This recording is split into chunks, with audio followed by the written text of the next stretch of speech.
Hey folks, welcome to Not Psychologist Talks, where Jason, a psychologist by legacy, and Yurii, a psychologist by Ilker, community to community folks, are getting to openly talk about complex things and issues to remove that stigma and solve them together. And today we have our guest is Jason McDonald, with whom we've met at Between the Water Coolers meetups. And after the previous Between the Water Cooler meetup, Jason messaged me like, hey, if you ever got a free spot on your Not Psychologist Talk podcast, I'm a 3-time traumatic brain injury survivor who has had to figure out how to hack my brain to thrive. And here we are. Jason is here with us. And because we have two Jasons today, so we'll just go by Jason B and Jason M. So yeah, We Jason, decided to do an episode to totally confuse the audience today. totally mess up with your This is the brain. meta episode. Everyone's going to have the name Jason today. Yurii, we're just going to rename you. I will be Jason U. Yeah. So Yeah, exactly. please refer me to as Jason U. So that's okay. Yeah, you don't even have a U in your name. Well, with between two water coolers, Jason B and I are kind of 2/3 of a Venn diagram because there's a Tim McDonald, and so I'm right in the middle, and you got Jason B, you got Tim McDonald right there. So just like that, Jason M, welcome, and yeah, please share your story with us. Thank you. Yeah. Well, thanks for having me on. Yeah. I think the easiest way to lead off is that this is the whole reason I wear a bow tie. This is a reference to Doctor Who, because the way I've explained traumatic brain injuries to a lot of people over the years is this a regeneration. It's very much like a regeneration from Doctor Who, except I don't actually, burst into flame, thankfully, because that would get messy. But I've had three. Don't ask me about the first one. I was 2 years old. I don't remember it. My mother remembers it because I didn't even know who she was. But that changed my personality significantly. But the first one I remember was when I was 16. So I fell down a staircase. We were living in a house where the landlord was not maintaining the property, and the stairs gave way, and I fell down the staircase, hit my head on the banister, and lost the ability to read. I've been a 4.0 sophomore in high school, college level reading. I want to be a doctor. I read medical textbooks just for fun, and I was failing pre-K material after a bad head injury. Sitting in a neurologist's office, and he just told me, well, whatever deficits you think you have, you're just gonna have to live with, so give up on college. And he walks out of the room. And this is why, unfortunately, that's not uncommon to hear after a head injury. It's the reason why the suicide rate is so high among TBI survivors, because we're told, oh, this is just your new normal. You just get used to it. Paired with a degree of disbelief, like, well, you probably, kind of this stigma that, well, you probably were just this stupid before, and you're just exaggerating. That's the feeling you get a lot of times. Thankfully, I didn't end there, because my mother said, no, we're not accepting that answer, and we went to a pediatric neuropsychologist by the name of Sharon Ashman at Seattle Children's, and her answer was, no, if you were here before, we're going to do everything we can to get you back to here. And it took two extra years of high school just to get back where I was, but I did get back there. I still have deficits. I think, though, the more interesting of the 3 TBIs would be the third one, because it's the one that no one ever thinks could happen. You think of a TBI, when I tell people I've had TBIs, they're like, well, what happened? Were you in a car accident? That's the first guess. Or, hold on, staircase, that's believable. The third TBI is one that was only recently identified by science as a thing. It's called an emotional traumatic brain injury, or ETBI. I didn't know this was a thing back when I had it in 2021. All I knew was that, actually 2020, excuse me, like late 2019, early 2020.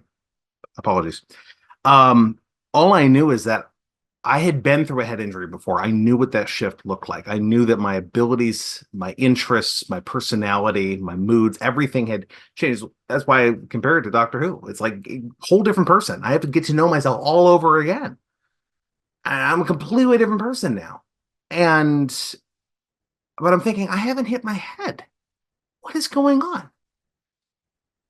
But um, unsurprisingly to anybody, 2020 was a really bad year for most of us. It was doubly so for me because my mother wound up disabled that year. My father who had a master's degree in marriage and family counseling, was psychologically abusive my entire life. But he had gone from being kind of Dr. Jekyll and Mr. Hyde to being full-time Mr. Hyde by this point. He'd crossed the line from just narcissistic personality disorder to sociopathy, and by this point he crossed into psychopathy. He was now trying to actually actively kill me and my mother because of my disability, and because of her disability, we couldn't leave yet. I was trying to find work. I had been searching for 6 years. Disability discrimination is a thing.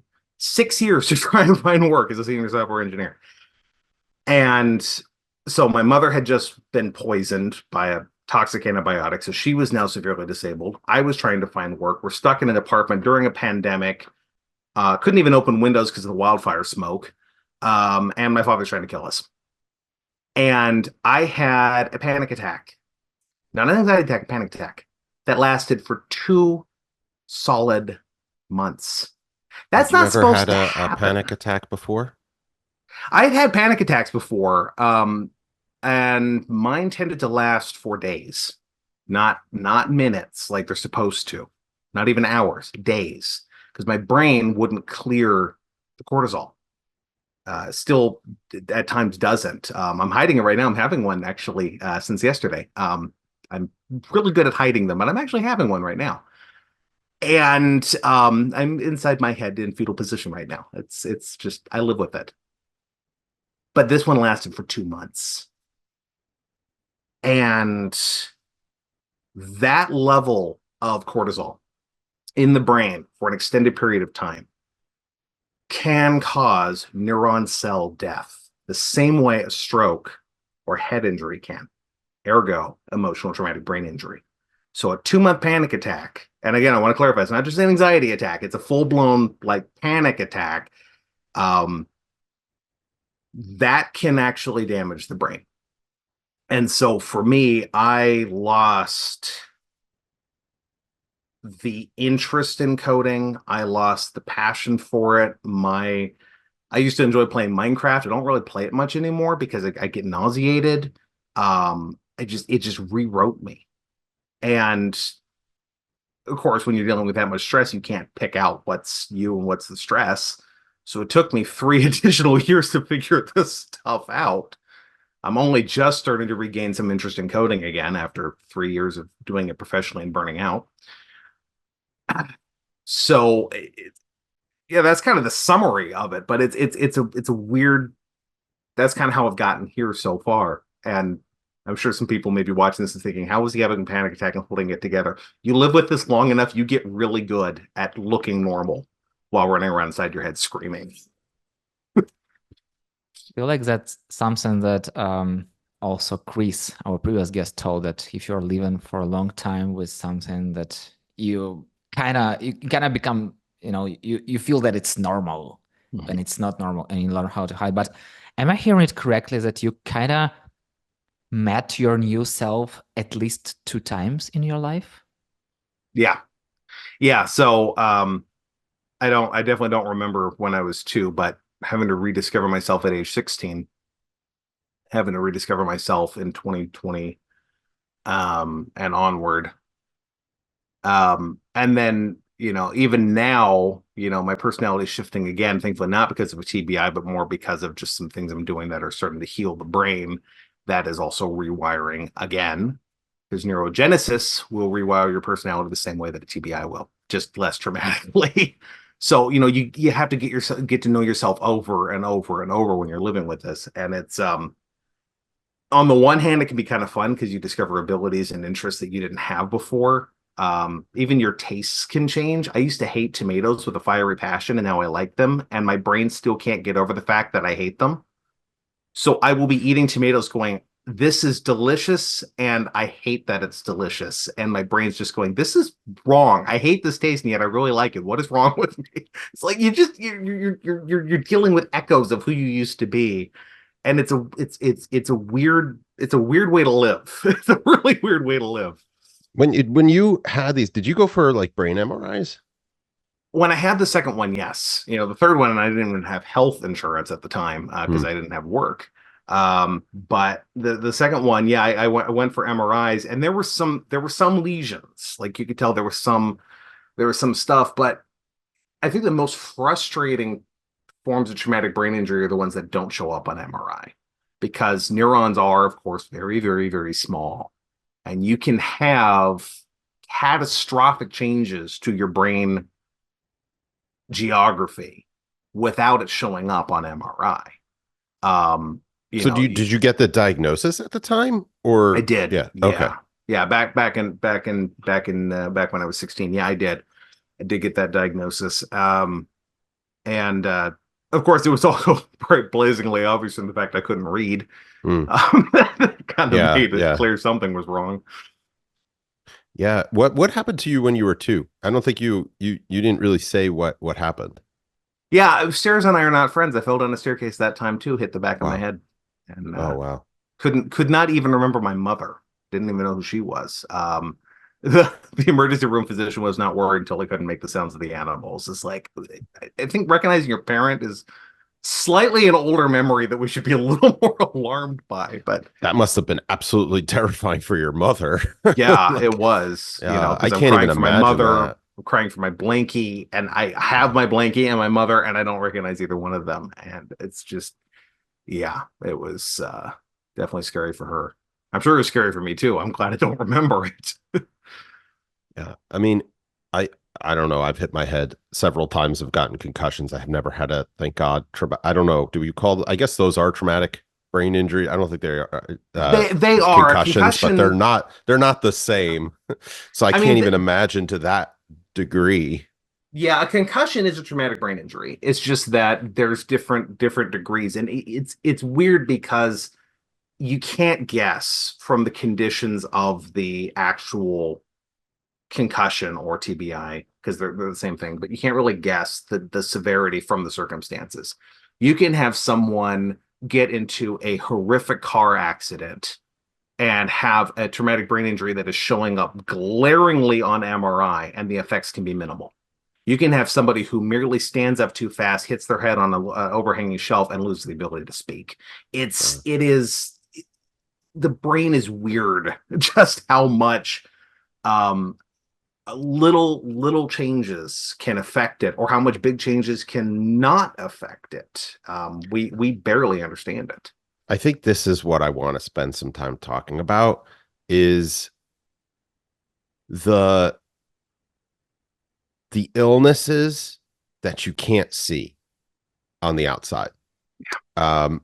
There's neuromuscular disorders, neurodegenerative disorder, all these fibromyalgia is one of my other things. Yeah. Okay. So there is a lot of stuff, and they're doing plenty of research on it now. Mm-hmm. I would think that traumatic brain injury based on from a mental, like an actual traumatic event versus actually hitting your head would be one that they're doing tons of research. I just pulled it up, and they are. I mean, it's quick Google search can show you.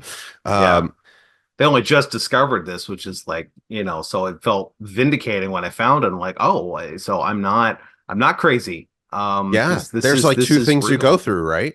Yeah. There's the actual thing that you're dealing with, and then there's the lack of belief from the outside world. Yeah. Which was harder? The lack of belief, definitely, because people look at you and go, well, you look normal. Why if you just try harder. I had a couple of professors in college that did that to me, because I did wind up going to college, but I had a couple of professors like, well, why can't you just get over it? I stopped talking to my grandparents for that reason, because I kept getting, it's like, well, why aren't I? The tipping point for me, because I was dealing with criticism from them for most of my life, but trying to make it work. But the tipping point for me when they were like, well, why aren't you over the head injury already? I'm like, because it takes as long as it's going to take, and clearly you're not part of the support network, so you can leave. But you would never turn to someone with cancer and be like, why haven't you gotten over the cancer? Exactly. Come on, get over it already. Yeah, effort. Just try harder. Yeah. It's like healing is not a force of will. If healing was an act of will, no one would ever be sick. We don't want to be sick. This isn't fun. It's I mean, yeah, you have to you have to buy into the idea that you can recover, but you also have to at the same time understand that it's not going to be instantaneous, and it's not necessarily even going to be as complete as you want. The degree that you recover from a TBI can be anywhere from recovering to the point where no one can ever tell it happened to, or you can't even tell that it happened to, everybody can tell.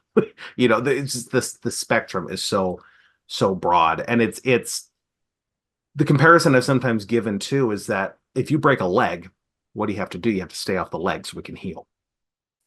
You can't stay off your brain. You can't stop thinking. You have to keep thinking. So one of the worst parts of it is just the exhaustion. And the part of you that's exhausted is the same part of you that gives you control over your personality and your abilities. So you get a bad brain day, you're just snapping at people left and right. It's not because you want to. One of the glitches I really hate, drives me nuts, drives everybody else around me nuts too, is that I will interrupt people. I don't mean to interrupt people. I'm just, my brain is a semi truck going down a 60-degree slope with bicycle caliper brakes. It won't stop. So I will get 3 syllables into what I want to say before I can arrest it, and it's frustrating for me more than anybody. But when other people see that, they see, oh, he's just interrupting, or oh, he's just talking too long. I can't be succinct to save my life. And so people are like, well, stop lecturing me. It's like, I'm not lecturing. I'm trying to get the words out. People don't see the struggle in here. They just see the outward behavior, and then they form judgments about it. And it's like, well, you just got to try harder. The number of people that have given me like, oh, you just got to do this. Just, I hate the word just do this. Just do this. Here's a really nice book on how to communicate with people. You just need to understand how to read people. You can overcome it if you just try hard enough. It's like, I've been living with this for over a decade. Do you think I haven't tried by now? Just be yourself. Be yourself. That's what it takes. Just be your best self. That's what they usually say. Yeah. And how do you deal with other people? So, like I totally get that you don't want to be rude, etc. But still, as you've said, people think that you are like this sometimes. So how do you deal with people? One of the ways I found helpful is that I write an operator manual for myself. That's what I refer to it. Basically, it's a user's guide for me, and I publish it every time I join a workplace. I provide this to all my coworkers. It's just a public Google document or whatever, and it's like, and I will share it with my coworkers. It's like, here is how you can interact with me to get the most out of me, and it's written from the perspective of not just. It's not written from the perspective of pander to my feelings. It's written from the perspective of, you and I have a relationship where you expect something from me. Here's how you get it. Here's and I put some things in there to sweeten it, because the other thing to remember is that with every disability there's some counterbalancing benefit. I don't have inference. I cannot infer meaning, but I can read body language really well. So I'm the person you want in the meeting where there's most likely to be misunderstanding, because I can't understand what anybody's trying to imply to each other, but I can hear what you're saying. And I can hear that you aren't on the same page as them because of those little tiny subtle emotional cues that no one else is picking up on, because I had to compensate. So I tell my colleagues, I can't read between the lines, but I can read tone, body language, emotion. I can spot those deviations, and I can figure out meaning from that. And so I wind up in those meetings more often than not, and it's very helpful to my team. So identifying where your strengths are as well, and putting in there is like, okay, I can't do this well, but I can do this. And I can do this if you help me in these ways. It gives people the best chance of being able to interact with you, and not feel crazy, I guess, and hopefully not drive you crazy.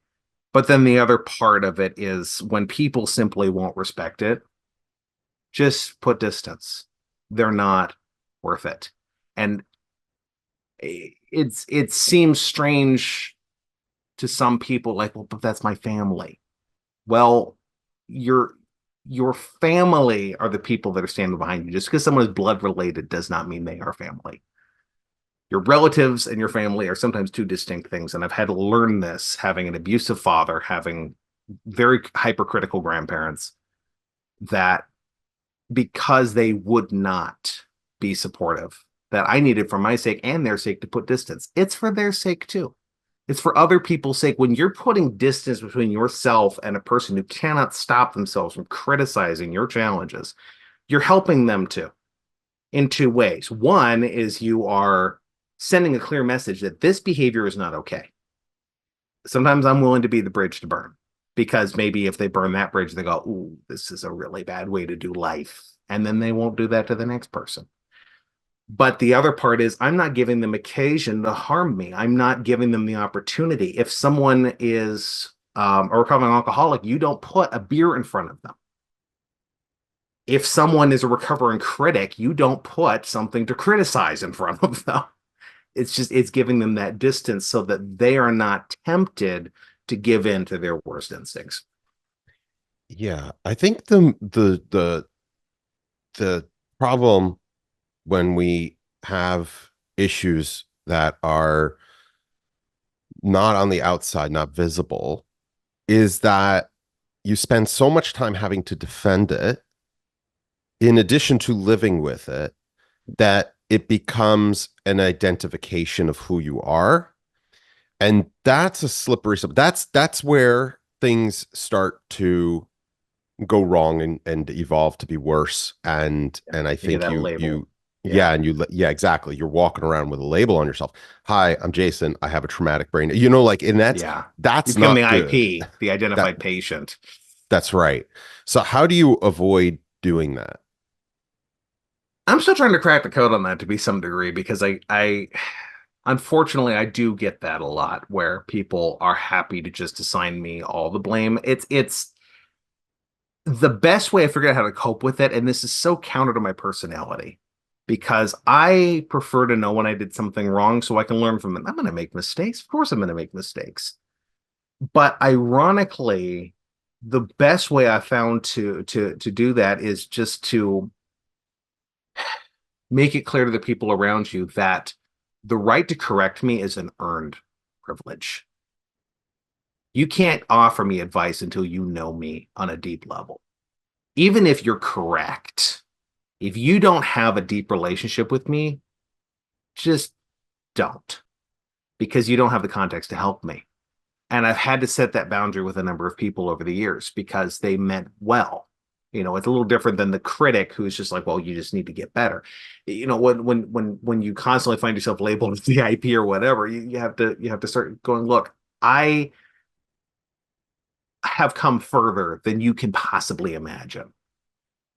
If it's part of it is people who, and maybe anyone who's watching this who knows people who are going through things like this, who have invisible challenges. It's understanding that when you are meeting them, what feels like a really long way, like you're having to go a long way, you have no idea how far they've come.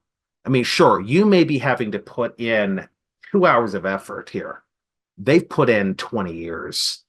So the amount of effort you need to take to meet them where they're at is nothing compared to the amount of effort that they put in already. It's so funny you say that, because this is where I'm like relating to you. So I have something, but it's visible. And and those who know me and know me IRL and have known me for a while know that for 10 years I've been dealing with, I was misdiagnosed with having Parkinson's when I hit my 30th birthday, 29th to 30th. When I was turning 30.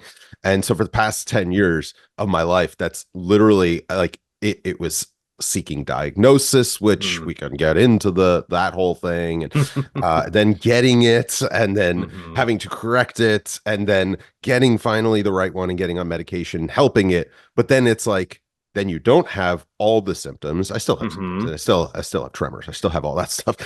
But like, for the most part, to the naked eye, got nothing.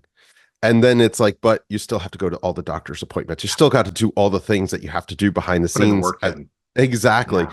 And that's the stuff that you constantly have to validate. For example, at work, when you need to take time off for medical appointments, I can't go to see a doctor locally. I got to go into Manhattan to see my doctor, Wow. at NYU, like I can't do that. It's got to carve out time in the day. And and I would imagine that it's similar for you. And so how has this affected like work, and how has it impacted those types of relationships when you have this thing that people can't necessarily see or understand? It's hard to understand these things.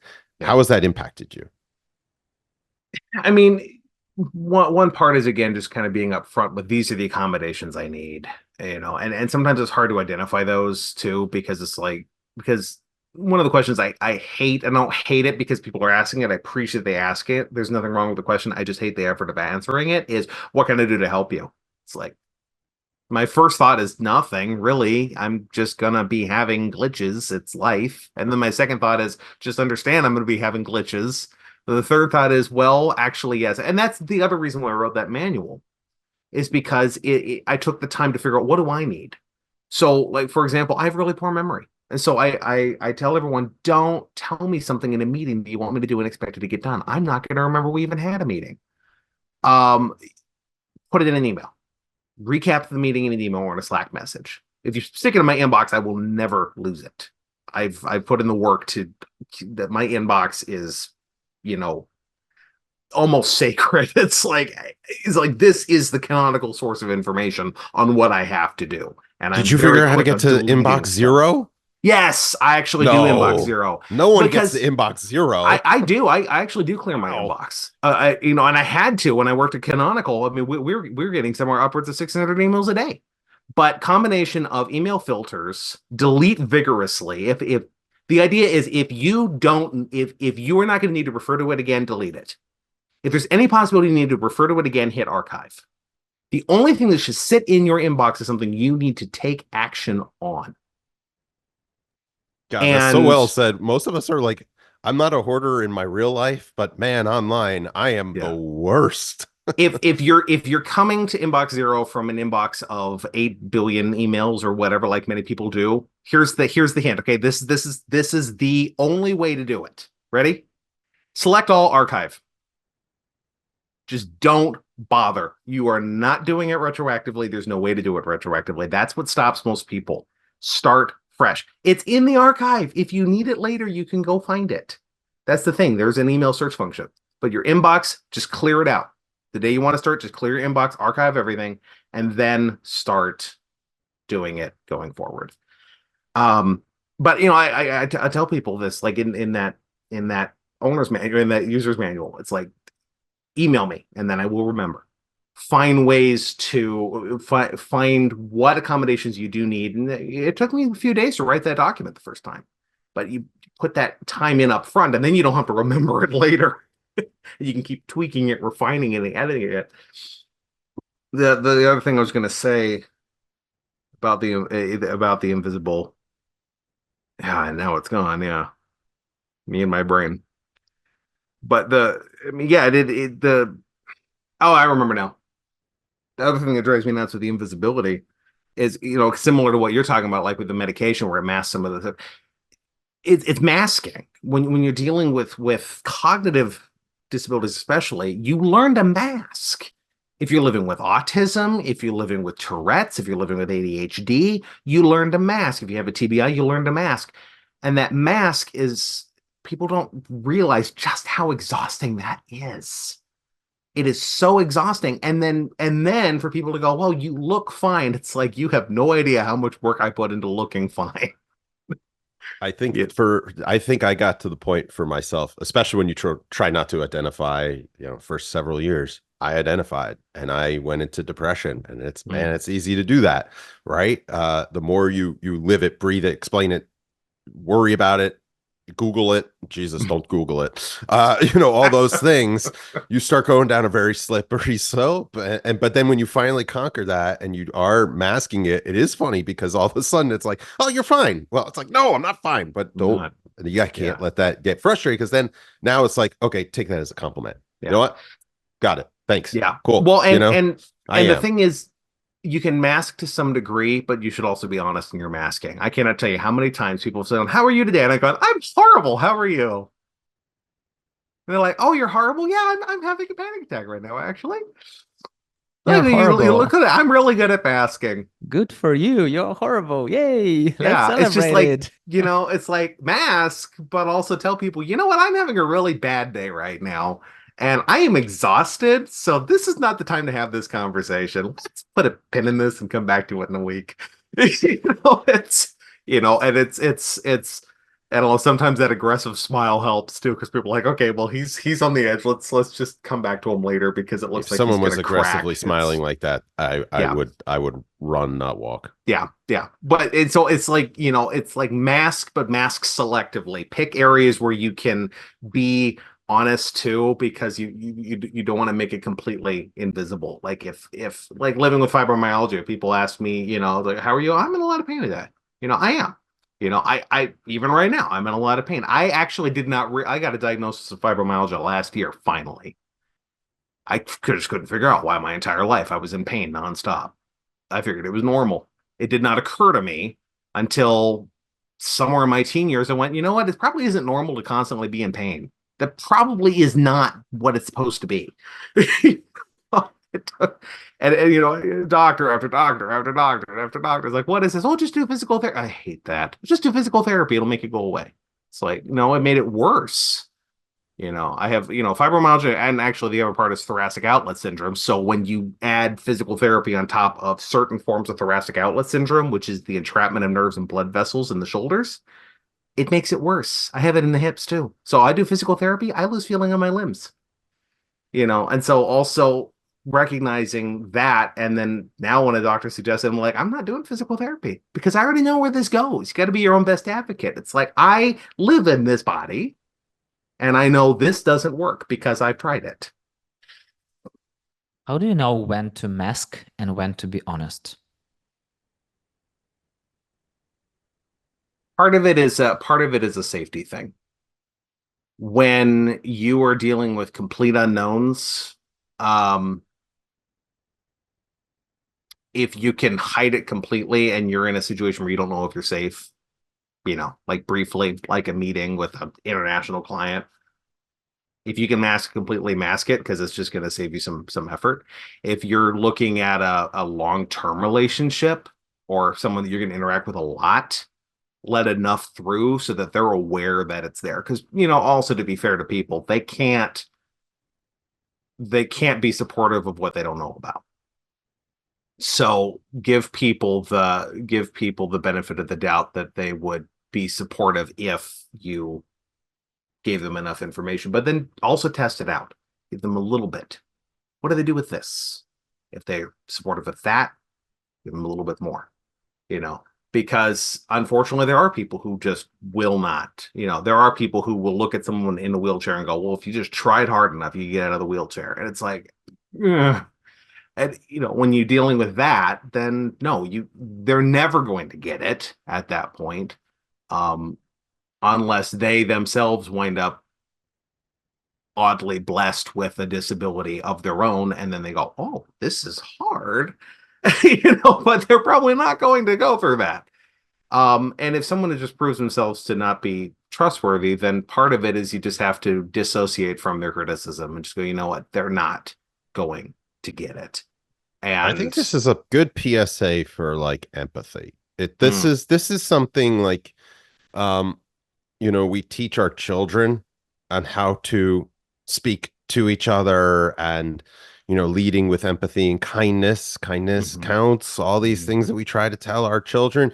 But as adults, I think a lot of us forgot or something. And for some reason, it's okay to be really nasty to the cashier or whoever, and just automatically assume that when someone tells you they're not feeling good, they're lying. I don't know. I don't want to live in a society where we're constantly doubting people's reason for not feeling good. Isn't it okay to just not be okay? I don't know. I feel like this is a really good PSA for treating people a little nicer. Well, and I agree, and I think one of the defaults that I take, because people sometimes think I give people the benefit of the doubt. It's not really the benefit of the doubt. Actually, it's kind of a weird way, a weird phrase anyway, because what are you doubting? It's default to believing people's experience, not necessarily their conclusion. Just across the board. People deal with, because we see, all of this tension in society from, bigotry and all of its manifestations. We see traumas. We see people with really, just horrible backgrounds. We see people with disabilities and other challenges. And if you just believe someone's story without either, well, basically, you refrain from deciding on their conclusion. It's not that you say, well, I don't believe their conclusion. You kind of just say, I don't have an opinion on their conclusion, because they came to their conclusion, and their conclusion could be wrong, could be right, could be wrong. I don't know. I simply don't know. And I would have to enter into a relationship with them and get to know them before I could evaluate that. But I'm not necessarily endorsing someone's conclusion, but I can endorse their experience until I have solid evidence otherwise. If someone said, you know what, I was assaulted by that, that guy walked over and hit me. Well, the reality is they almost certainly experienced that guy coming over and hitting them. Did he possibly back into them and accidentally elbow them because he was trying to carry a crate full of paper at the time? Yeah, that's possible. But the thing is, that's not what they're reacting to. They're reacting to being hit. And the emotional effect of being hit is still there, even if he just backed into them. They don't yet have the awareness, and just telling them, oh, he just backed into you, doesn't make the pain of being hit go away. I've had conflicts with my mom, because she also has some challenges from the toxic antibiotics she was poisoned with, and so we both deal with some PTSD. We both deal with some brain stuff, and heaven help us the days where we both have a panic attack at the same time, because then we are seeing each other as the enemy. Now, does that actually mean that she actually said that thing to me I reacted to, or that I actually said the thing that she reacted to? No, not necessarily. In fact, it's very likely that because of our panic attacks, neither one of us have a full grasp of what was actually said. But did it hurt? Yes. And she still has to process what she heard me say, even if I didn't say it. And I still have to process what I heard her say, even if she didn't say it. It not being what was said doesn't change the fact we have to process it. We have to process it the same way. So understanding that someone's lived experience doesn't have to perfectly match the facts of the situation for it to be valid is helpful, because then you stop running around with the facts as your weapon to try and fix everybody else. Facts aren't going to fix people. They're still reacting to their emotional experience, and emotions are inherently irrational things. That's okay. They were never designed to be rational. And they're always indicative that something's wrong. They're like the check engine light on your car. If the check engine light comes on, something is always wrong. It could just be the check engine light that's wrong, but something is wrong.